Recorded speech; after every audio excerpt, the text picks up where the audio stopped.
अधिकांश तौर से इस तरह का सवाल पूछता है, क्योंकि है बहुत छोटा, सॉरी दिखने में बहुत बड़ा लग रहा है लेकिन है बहुत छोटा। तो ये कन्फ्यूजन टाइप के सवाल हैं जो कि आप देख रहे होंगे। तो आपको दिखने में लग रहा है भाई कितना बड़ा है, घात तो 5 है, 8 है, 5 है, 4 है, और एक घात 8 आ रहा था, किसी का 2 आ रहा था।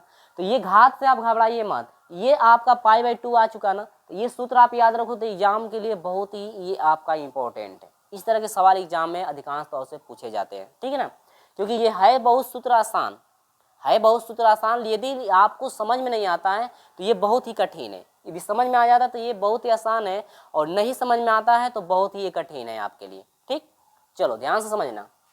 वही चीजें यहाँ पर है, लिखेंगे कि चूंकि m का मान 4 है और n का मान क्या है 5। अब देखो यहाँ पर एक m का मान 4 आया, एक n का मान 5 आया, तो ये आपका एक विषम है नहीं।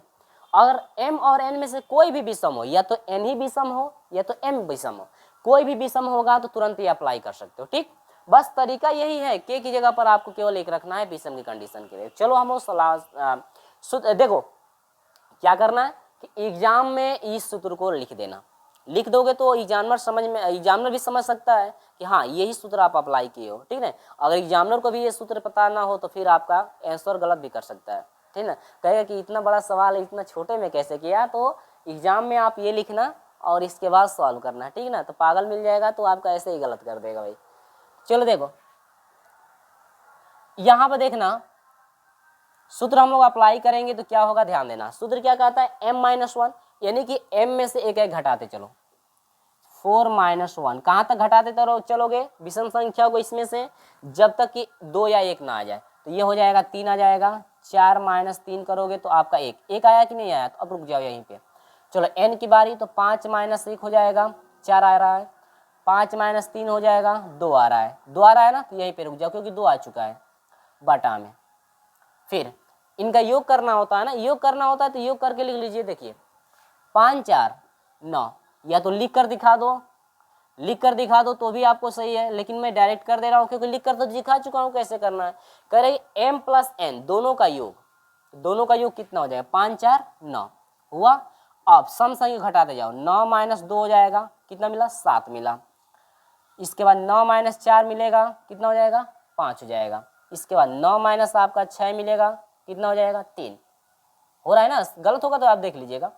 9 - 8 1 आ रहा है कि नहीं, 1 आ गया। तो 1 आ गया तो रुक जाओ यहीं पे।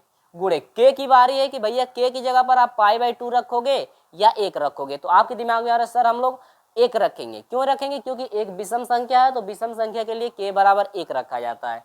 यहाँ पर रख दोगे क्या, 1। चलो हम लोग सॉल्व करके देखते हैं। 4 में से 1 घटा 3, 4 में से 3 घटा 1, गुणे 5 में से 1 घटा 4, 5 में से 3 घटा आपका हो गया 2, बटा में 9, गुणे 9 में से 2 घटा 7, 9 में से 4 घटा 5, 9 में 6 घटा 3, और यहाँ पर हो जाएगा गुणे 1 हो गया। गुणे यहाँ पर क्या हो जाएगा, 1। चलो कट रहा है तो कटा दो, 3 से 3 डिसमिस। 2 से कट रहा है क्या, कोई नहीं कट रहा है भाई, नहीं कट रहा है, चलो कोई बात नहीं। 4 एकम 4, 4 दूनी के 8, और 8 एकम 8 बन जाएगा बटा में। देखो 7 × 5 = 35, या 9 × 7 = 63 भी कर दो, 63 गुणे 5 कर दो, 5 × 15 को 5 हाथ से लेके बना, 5 × 6 = 30, से क्या हो जाएगा 31, यानी कि यह हो जाएगा 300 आपका हो जाएगा 15। ये जो है आपका फाइनल आंसर आ चुका है। ये जो है आपका क्या हो गया, फाइनल आंसर हो गया। यानी कि 3 8 बटा में हो जाए, सॉरी 8 बटा में हो जाएगा 300 कितना, 15। तो यहाँ पर जो है कि आपका फाइनल आंसर आ गया है 8 बटा में 315। तो देख सकते हैं ये जो है कितना आसान सवाल था, लेकिन हाँ सूत्र तो भैया डिफिकल्ट है ना, क्योंकि याद रखना आपका कठिन हो सकता है। याद रखने का तरीका आप देख सकते हैं, सूत्र थोड़ा बड़ा है लेकिन सवाल इसका बहुत इसका सोल्यूशन जो है बहुत छोटा है।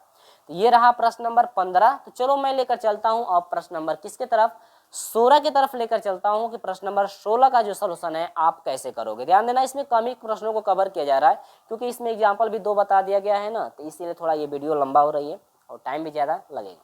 तो ये आपका प्रश्न नंबर 15 रहा, जो कि एक ही टाइप के रहे। चलो 16 की तरफ मैं लेकर चलता हूँ।